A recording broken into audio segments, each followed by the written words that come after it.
Recollections of a Soldier invites you to continue following Part 6 of the Soldier's Memoir by People's Armed Forces hero Lieutenant General Tri UXUNHA. At the end of the previous part, we learned that the author was appointed as commander of Regiment 6 to find a way to revitalize this regiment after a long period of failing to complete its assigned missions. After inspecting the units north of Road 6, I continued the plan to inspect Battalion 7.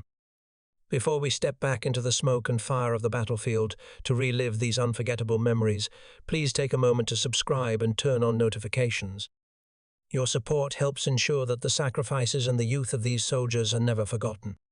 Now let's return to the front lines. Battalion 7, then stationed at Prohut Kai MP Angkor district, was a unit with extensive combat experience.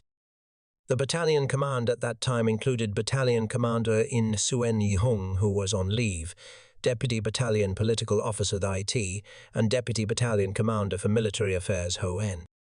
Before I could inspect, intelligence reported that enemy troops had appeared in Battalion 7's area of responsibility. There were about 1 company of enemy troops south of Prianet Priya, about 12 kilometers away. The battalion command requested permission to engage. This was a good opportunity to test the battalion's combat capabilities. I agreed. Ho En and IT developed the combat command plan while the regiment merely monitored the method of engagement. The plan was to organize 3 prongs to secretly approach the enemy's position in a U-shape, then open fire to eliminate them. Accordingly, 1 platoon from Company 3 would flank the right, 1 platoon would flank the left, and Company 2 would organize a frontal assault. I approved the plan, noting only that the operational area was near the lake, where civilians often came to provide supplies and interact with the enemy, so there might be people staying overnight. We had to avoid any regrettable confusion. The regimental delegation sent to observe the battle that day included myself, Deputy Regimental Political Officer, Tuen XUNHN Deputy Chief of Staff, HCI, and several operations assistants. The political chief of Unit 7705 also came along. We followed the formation of Company 2. Company 2 commander named T was a very brave fighter, but his education was only at the middle school level. He later went on to high school and was then transferred to the K team to search for, exhume and repatriate the remains of fallen Vietnamese volunteer soldiers and military experts in Cambodia. He retired as a senior colonel. Returning to the story, as we were secretly approaching the enemy, and T suddenly craved a cigarette. He pulled out his tobacco and smoked, then stubbed the cigarette end into a bush. Seeing this, a young soldier behind him poked T, who turned around and whispered to him about the presence of the enemy nearby. Fortunately, we were not exposed. At that time, T and I were about 10 meters from the enemy. We could clearly see them sleeping. I crawled out, confirmed the situation, and only reminded the comrades that they could only open fire on command coordinating the attack closely to ensure the enemy was completely encircled and eliminated. However, the battle did not unfold according to plan. As Company 2, led by T, secretly advanced within 10 meters of the enemy, a unit from Company 3, led by Company Commander C on the flank, was blocked by thick, thorny bushes and could not close the encirclement or block the enemy's retreat when they were still a few hundred meters away.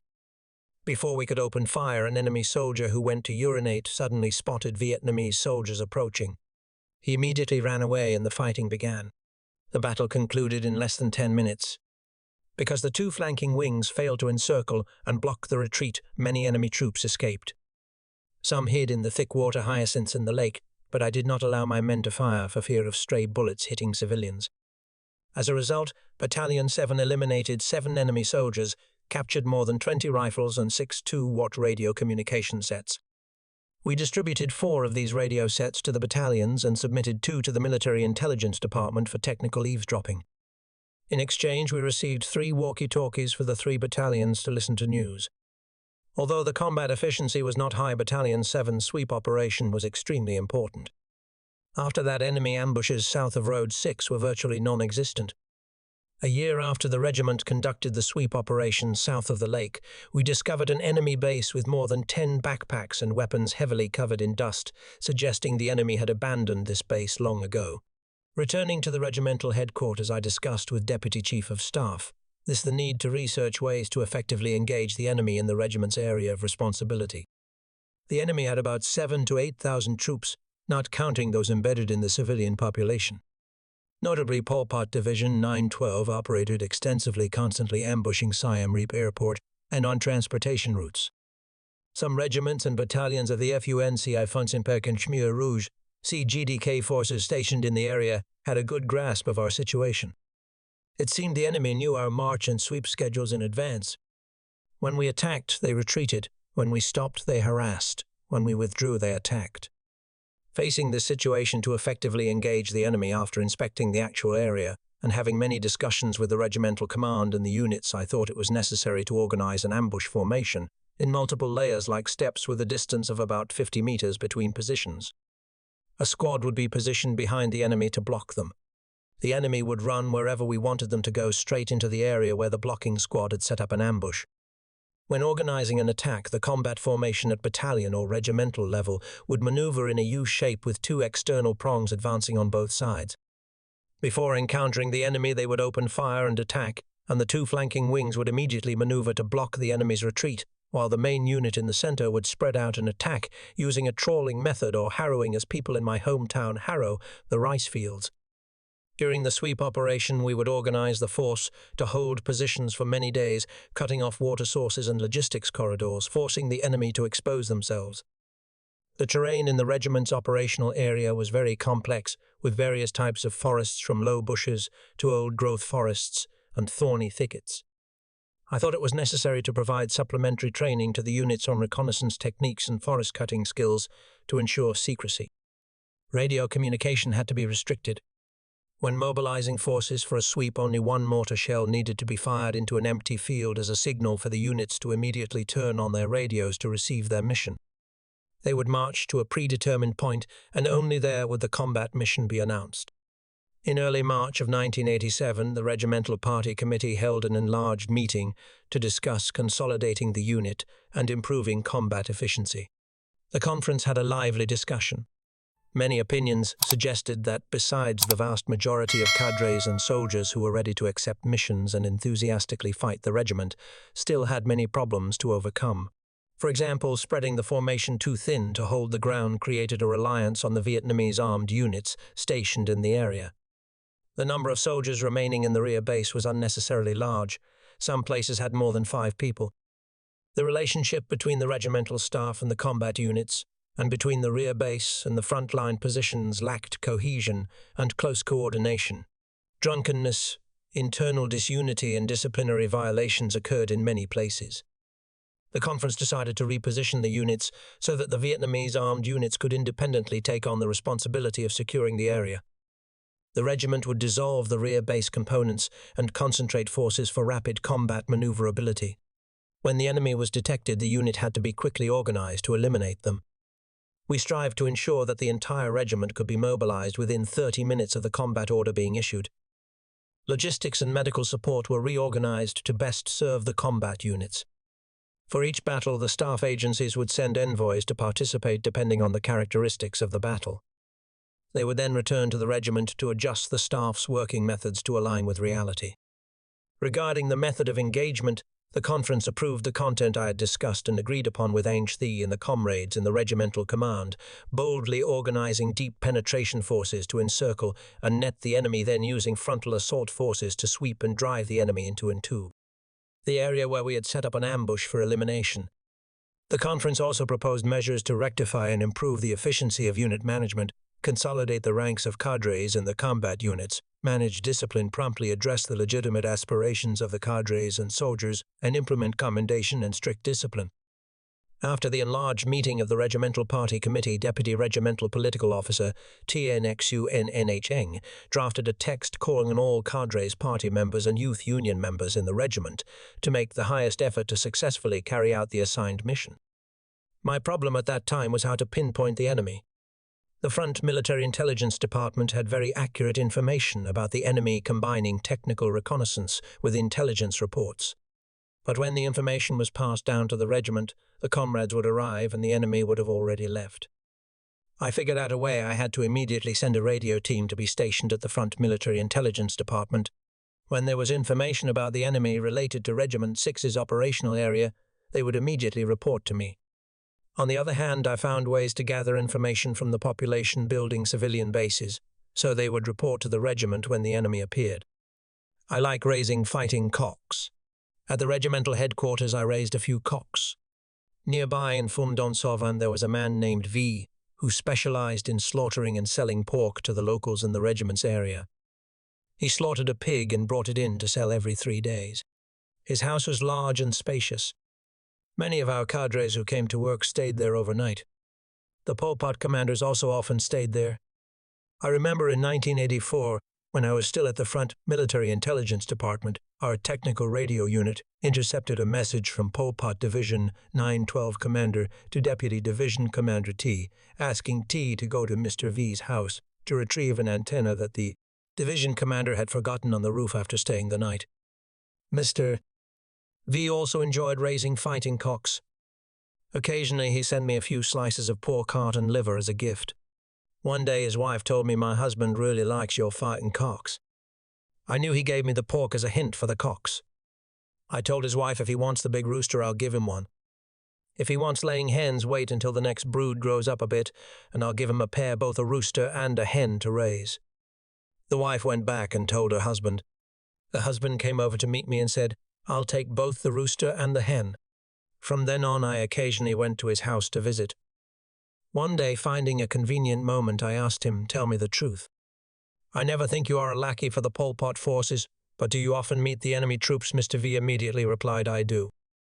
I continued, "I know you meet them, including the story that the commander of Division 912 asked Deputy Division Commander T to go to your house to retrieve the antenna he left on the roof.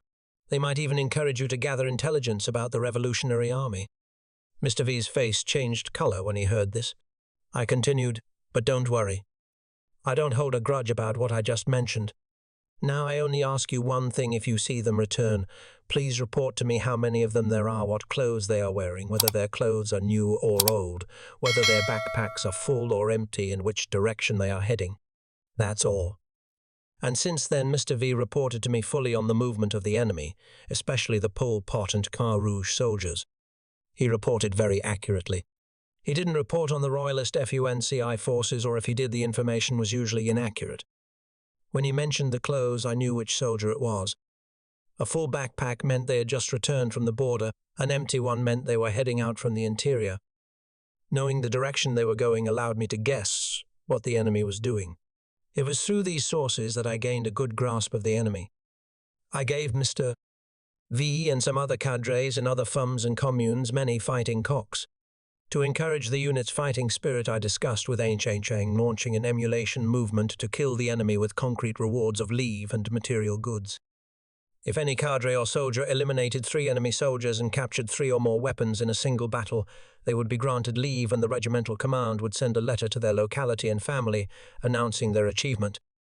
I also suggested that Ainche draft a letter to the locality of the rewarded soldier.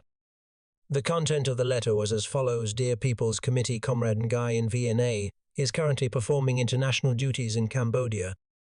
In the battle on date, he fought bravely, eliminating number enemy soldiers and capturing number weapons. The unit has granted him leave. We propose that the locality and family commend and encourage the comrade to return to the unit on schedule after his leave. The comrades who were granted leave were given military flights, which made everyone happy, and they all returned on time without delay. The reporting of achievements for reward leave led to a funny story. Since the reward leave regulation was put in place, the comrades were very active in eliminating the enemy and reporting the results to the regiment. One day I went down to Battalion 7. The battalion headquarters was then stationed near BUCU west of the Tong Sap Lake. There were many fish in the lake. I carried a sniper rifle given to me by the Front Armory Department. As I was walking, I saw a few enemy soldiers across the lake about 400 meters away. I said, "Let me shoot." The comrades asked her, "Has your rifle been sighted in?" "Yes, it has," I confidently replied. Deputy Regimental Chief of Staff BIMHI, who was walking beside me, suggested, "You've been carrying it around. The sight might not be accurate. Let me shoot instead." I refused, took aim and fired. Somehow I missed, and the bullet hit the ground in front of the enemy soldier. The enemy dropped his weapon and ran. The rest of them also fled towards the east, where they encountered company 3 of the battalion, led by Deputy Political Officer Chia Nexu Nthit, who was on patrol, and had set up an ambush. Company 3 eliminated 2 enemy soldiers and captured 3 weapons. The next day, the T reported to me Company 3 eliminated 3 enemy soldiers and captured 3 weapons. I was suspicious. "Don't burn the bodies. I'll come down to inspect." I came down and saw that 2 enemy soldiers were indeed lying dead on the spot with a large pool of blood nearby, but there was no third body. I asked, "Where's the body?" They scratched his head and said, "Sir, looking at the amount of blood, he couldn't have survived." And we captured his weapon, so we counted him as the 3rd one eliminated. I laughed and said, "In that case, it's only 2.5. The nickname, the E2.5, was humorously used for him afterward. Besides granting leave, the emulation movement also offered material rewards. The regiment did not have money. Material rewards here meant war booty, which besides documents, weapons, and equipment was usually food supplies and goods brought by the enemy from Thailand to exchange for food. If there were no clear and fair regulations for war booty, it would cause many problems such as hiding the captured goods and not turning them over to the unit or causing rumors and negative opinions. I discussed with the command team to issue a regulation besides weapons, equipment, and documents.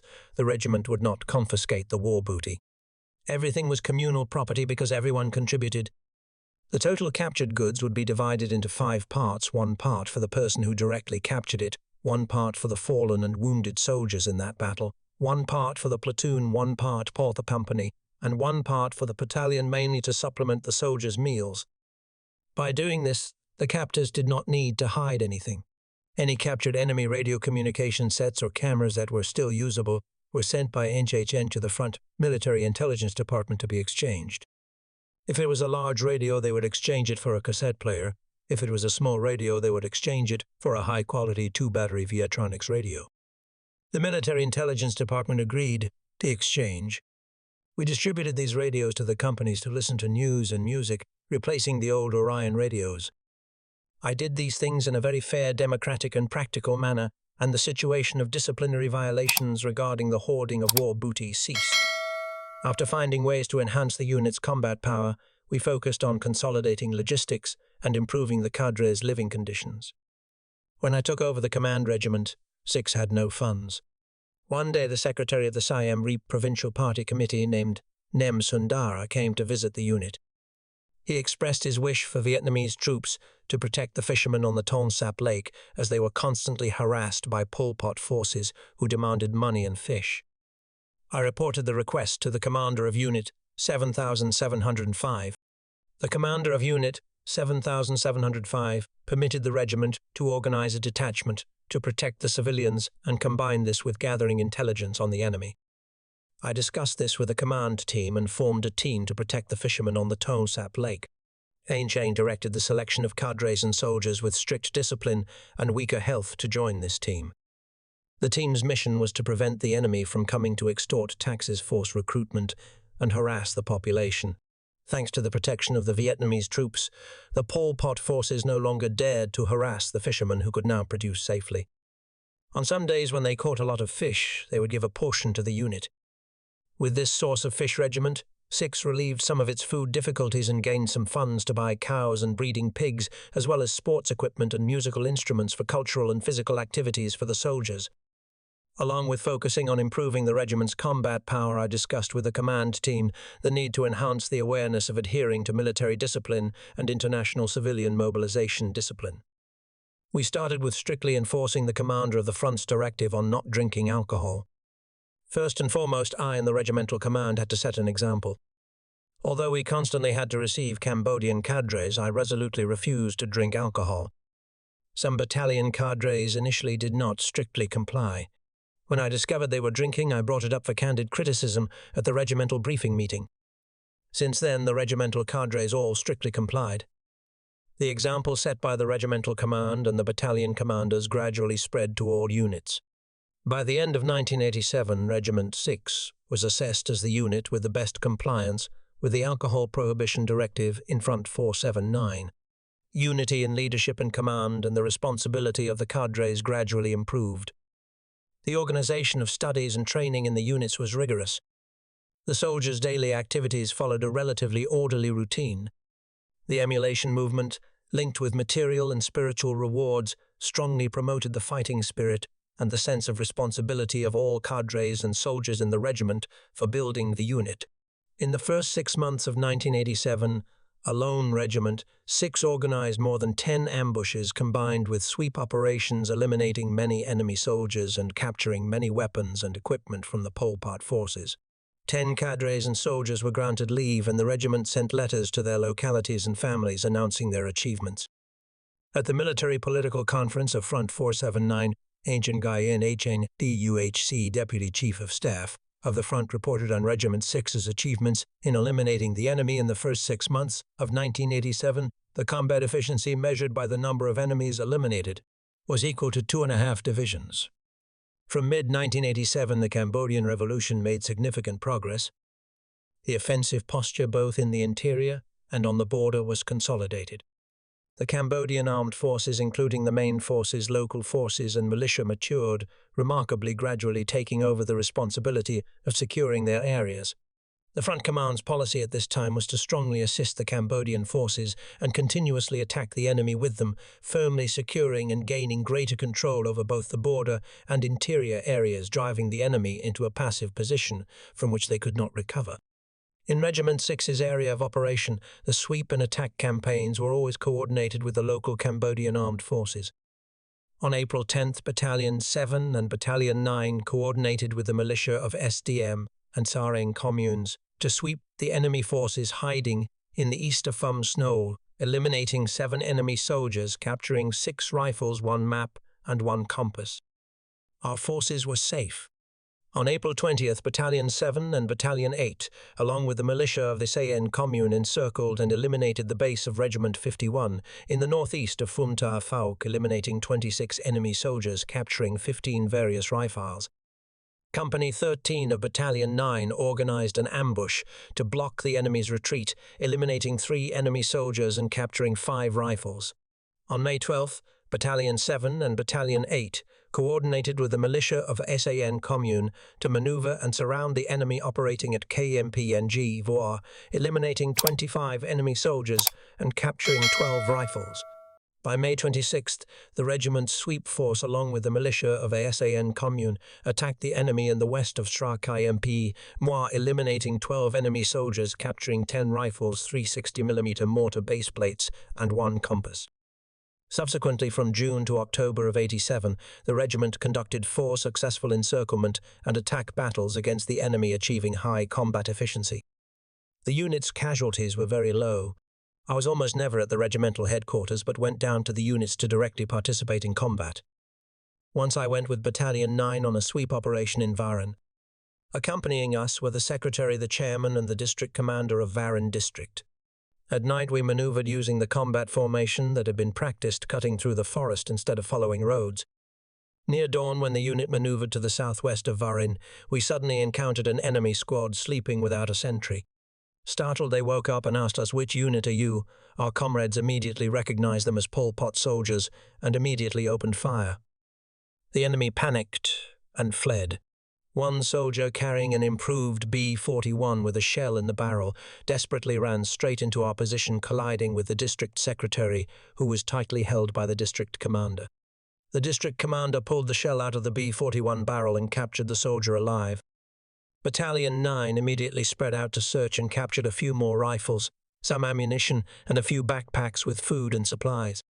At the end of 1987, I commanded the forces of Battalion 8, Battalion 9, and a friendly battalion to organize a sweep operation to block Pol Pot Division 912 at Danamache Mountain using a multi-layered ambush. We eliminated 10 enemy soldiers and captured 10 backpacks, which contained Chinese-made THUSUSO clothes. In this battle, one enemy soldier was shot in the hip, tearing his pants. He stripped off the tissue pants, threw them away, and escaped. The comrades collected the war booty, the bullet-holed pants, and a red sandalwood command baton with a civet tail attached to the head, which they gave to me as evidence. Returning to the unit, I learned from a source that the deputy division commander, who later became the commander of Division 912, was wounded in the Don M battle. I kept the pants and the command baton as souvenirs. Before being transferred to Division 5, I gave the command baton to TRNXUN Heng TM, the Deputy Regimental Commander and Chief of Staff of Regiment 6. Later, Prime Minister Hun Sen advocated for the win-win strategy, building a peaceful and neutral Cambodia. The Cambodian Revolutionary Army and the three faction armies Pol Pot, FUNCI and Khmer Rouge were integrated into the Royal Cambodian Armed Forces. Once in my capacity as Deputy Commander of Military Region 7, I received a delegation of Royal Cambodian Armed Forces officers. In the Cambodian delegation was Lieutenant General T, Deputy Commander of Military Region 4, who was introduced as the former commander of Pol Pot Division 912.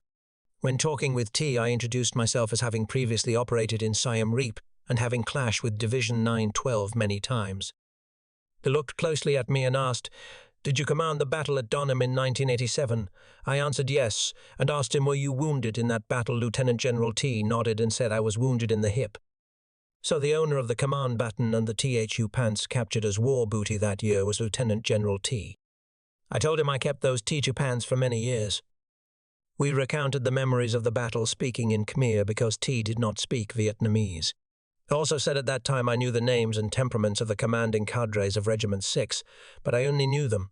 I had never met them.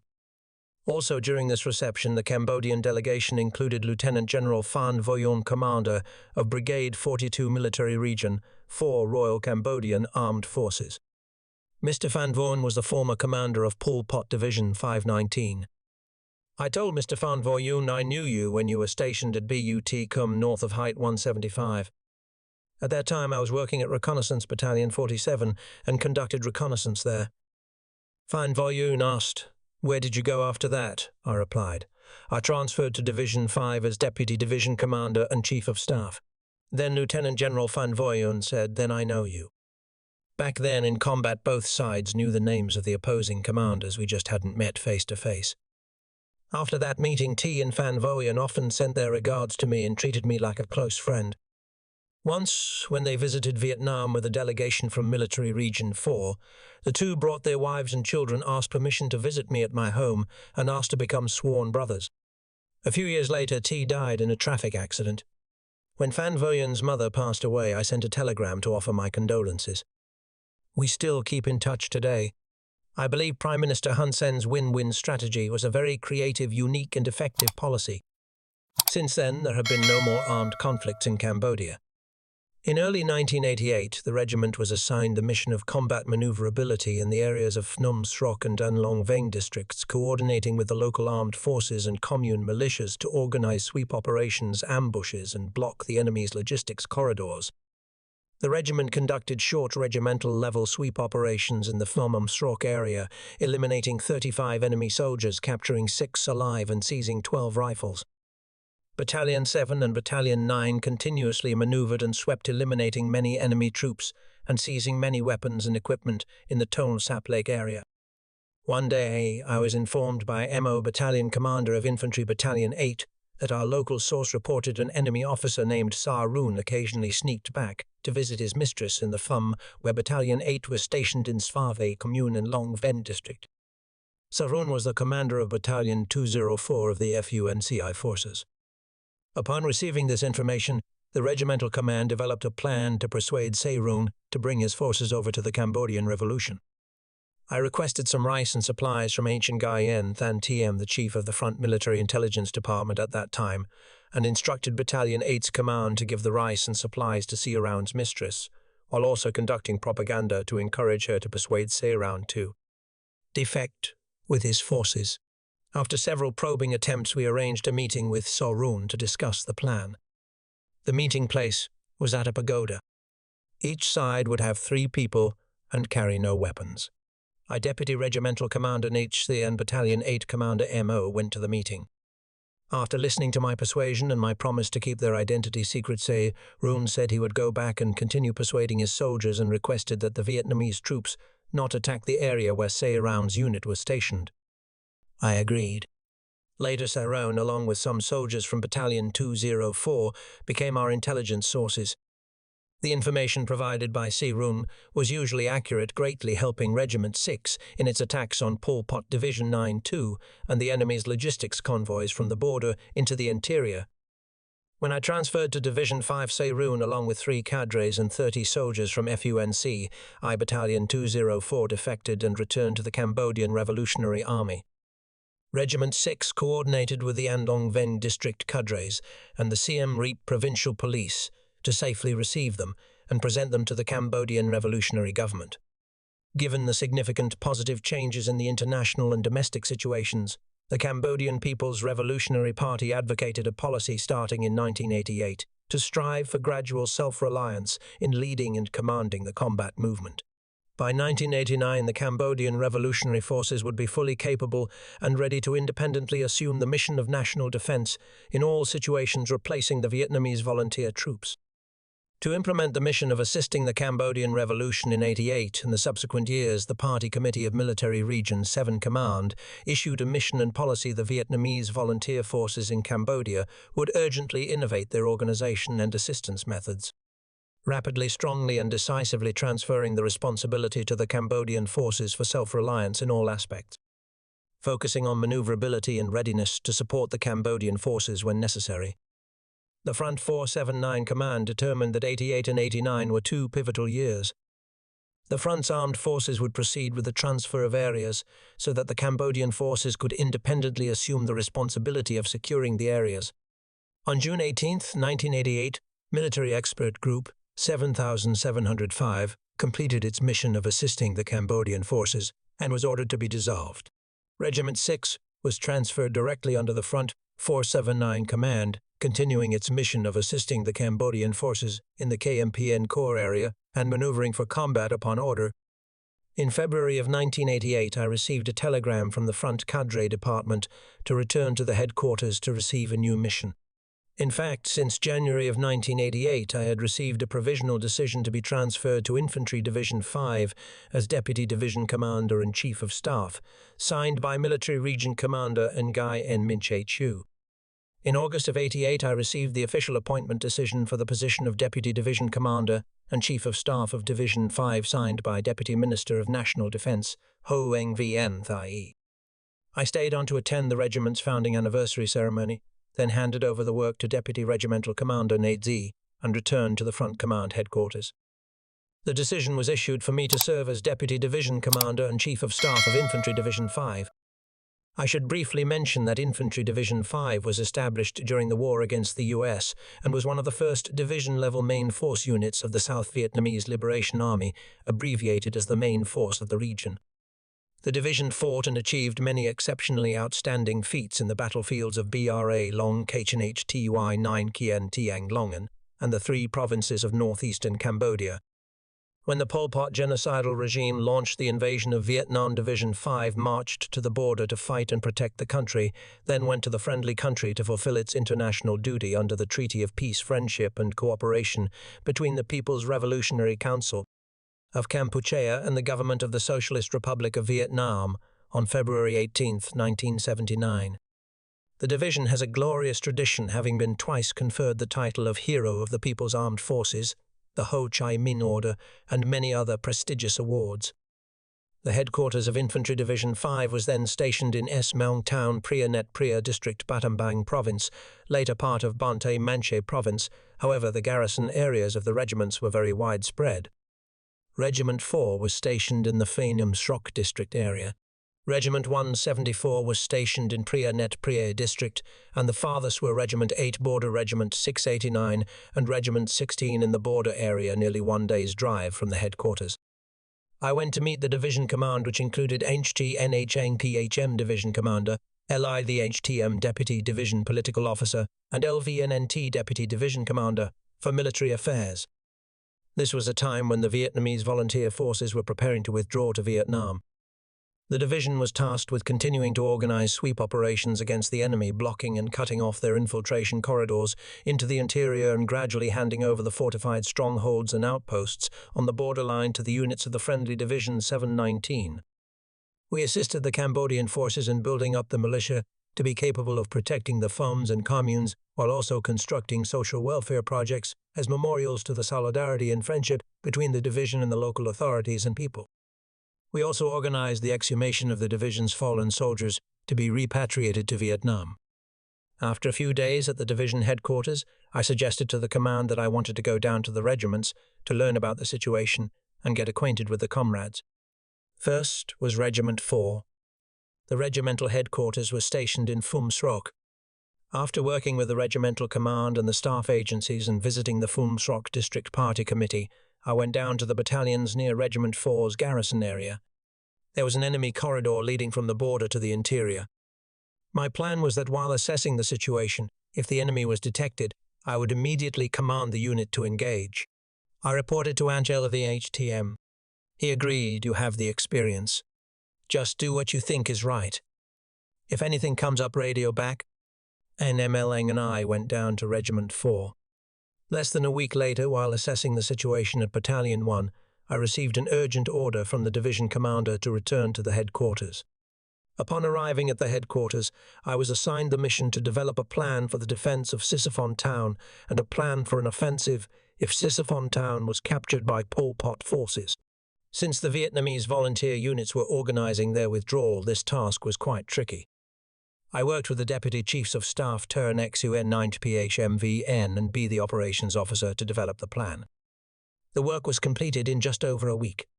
I continued to go down to the units. Anil UPCLeng often accompanied me.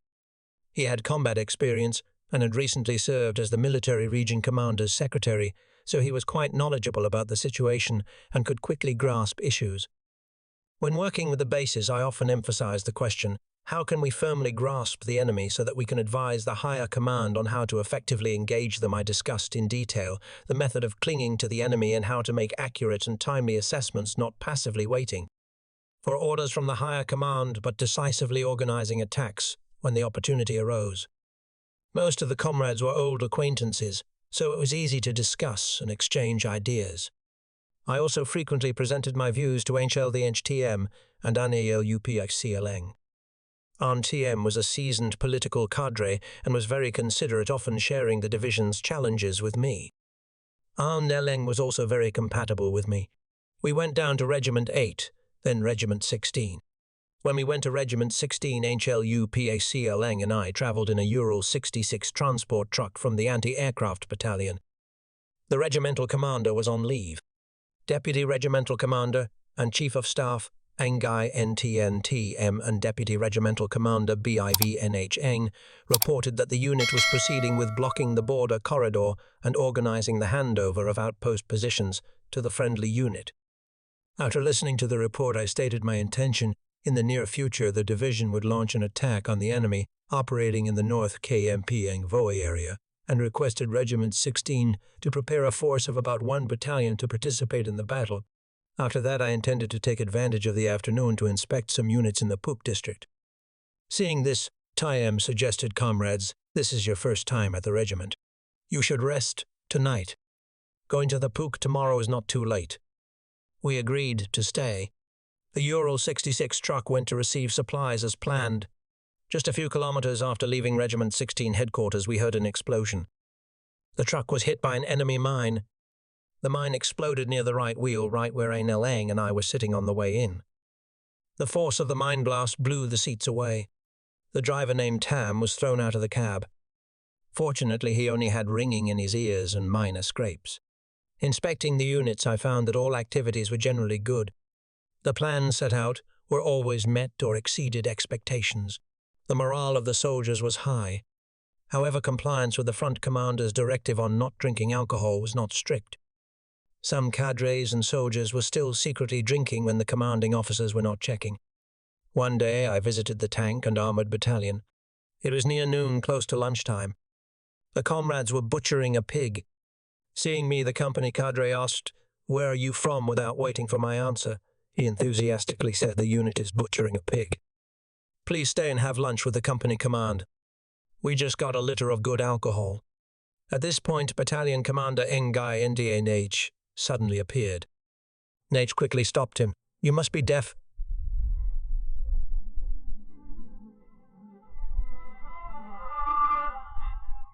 From the division here to inspect the unit. The company cadre, seeing that I was young, hadn't realized I was a division officer. Hearing the battalion commander's introduction, he was startled. As I said goodbye to everyone, he followed me out to apologize. I told him it's okay. You didn't know. But the division currently prohibits drinking alcohol. You must comply strictly to ensure your comrades can also comply. The work in 1988 was very busy. The regiments reported daily that enemy troops were appearing here and there along the corridor from the border to the interior, in the area north of Camp Voir and ASAN. The reports were vague. One day the front commander summoned An LN to the division. He instructed us to intensify our attacks on the enemy to create favorable conditions for the Cambodian forces when we withdrew. I was determined to launch a major division-level battle and requested the units to constantly update their reports on the enemy situation. As I was preparing to attack, the enemy division commander Tien Cheng KHM and Deputy Chief of Staff Nguyen An Thang were ordered to return to Vietnam to receive the Chor En Gen base in Chu Thay HTU 9T to prepare a position for the division's return. The front command assigned me to take charge of the division. Just then, technical intelligence reported enemy troops returning. I reported to HLE and ATM that the enemy had been detected north of Camp Vo. According to the source, there were usually 40 to 50 enemy troops there, plus a new reinforcement of about 70 more. Since we were preparing to withdraw, I requested permission from HTM to launch a farewell battle for our friends. TM agreed. An Eleng and I commanded the battle. The participating forces included Regiment 4, Regiment 174, and Regiment 16, reinforced with the division's artillery. Regiment 4 would sweep the enemy on the eastern flank from Phum Srok to Thmay. Regiment 174 would attack from the Kmpeng Voi direction. Regiment 16 would block all routes to the border, ambushing the enemy. The combat plan was approved. Before the battle, I suggested that Anchen MLeng instruct the units to launch an emulation movement to attack the enemy, creating a good impression on our friends before the division withdrew to Vietnam. The units launched an emulation drive to achieve merit to celebrate the division's 23rd founding anniversary, November 23, 1965 to November 23, 1988. To maintain a firm grasp of the situation, I requested the division staff assistants to go directly to the battalions to assist the units with professional skills and oversee the battle. Each infantry battalion would have one division assistant. According to the plan, the units would march secretly to approach the foothold position. They would open fire at 6 a.m., but at 7 a.m. there was still no gunfire. I wondered, is it possible that there's no enemy? A moment later we heard gunfire in Regiment 174's direction, but only a few bursts, and then silence. I didn't understand what was happening. I radioed Regiment 174. The other end said there were 2 or 3 of them and they ran away. I asked again why we opened fire first. After asking again, it turned out the enemy had opened fire first, and 2 of our soldiers were likely wounded. I ordered Regiment Commander Regiment 174, "You must continue to advance your formation, go through the pepper garden for me." About an hour later we heard more gunfire and it lasted longer. I asked was anyone killed. The voice on the other end was already weakened. After asking the envoy, I learned that Regiment 174 had opened fire and the enemy had fled. I ordered them to continue advancing, demanding that Regiment 174 stick to the fight and drive the enemy towards Regiment 16 and Regiment 4's formation. When the enemy gets close, then open fire. If we attack, we must eliminate them. I bypassed the command chain and asked Battalion 5 Commander PHMT and the NDND Ken, Deputy Head of the Division's Military Department, Angai NHTR Jean, who were serving as envoys at Regiment 174, to report to me, so there are about 60 enemy troops down here. It's not a small number. Continuing to open fire, Regiment 174 pursued the enemy, eliminating 4 enemy soldiers and capturing 3 rifles. The enemy fled. The next day, a detachment that slipped through ran into Regiment 16's position and was eliminated with more than 10 soldiers killed. The battle did not achieve the high efficiency we hoped for. The area was too large, about 60 square kilometers. The enemy was dispersed and operated using guerrilla warfare tactics. When they heard gunfire, they immediately fled into the forest, making pursuit very difficult. Our forces were 3 regiments, but each regiment only had 1 or 2 battalions, and they were all under strength. During the advance, the encirclement was not tight. There were gaps between the 2 prongs of the encirclement, allowing the enemy to escape. I went up to inspect the battle area. Before me was the vast border forest of Camp Vo, a place that held so many joyful and sad memories for me during nearly 10 years of fulfilling my international duty. The trails that were once full of mines have now been cleared and widened during the construction of the National Defense Project K5. The efforts and sacrifices of the Vietnamese volunteer troops have made the Cambodia-Thailand border area gradually revive. The friendly armed units are now fulfilling the mission of defending their own country. For me, this was the only battle I commanded in Infantry Division 5, and for Division 5, this was also the last battle on friendly soil before withdrawing to the fatherland. On the morning of December 16, 1988, Division 5 units, including Regiment 174 Artillery Regiment, 28 Border Regiment, 8 and 10 attached battalions from the division staff agencies, boarded the vehicles and departed Smrong town. Thousands of local people and friendly soldiers lined both sides of the road waving farewell. Many cried, holding the hands of our soldiers and running alongside the vehicles for a long distance, a very moving sight. In the afternoon we arrived in Siem Reap and stopped at the base beside the airport. Here Division 309 joined the marching formation. The next morning, the Front 479 Command organized the third withdrawal ceremony for the Vietnamese volunteer troops. At the ceremony, the commander of Front 479 commended the units for successfully completing their international mission and withdrawing to Vietnam, and thanked the people for helping the volunteer troops. And a member of the Central Committee of the Cambodian People's Revolutionary Party and Secretary of the Siem Reap Provincial Party Committee spoke on behalf of the Cambodian Party and State to bid farewell and presented me with flowers, wishing me a safe journey. You have just finished listening to Part 6, which is also the final part of the soldier's memoir by People's Armed Forces hero Lieutenant General Tri UXUNHA. Thank you very much for taking the time to follow. If you find it interesting, please remember to click subscribe to support the channel and follow the next parts. Once again, thank you very much and goodbye.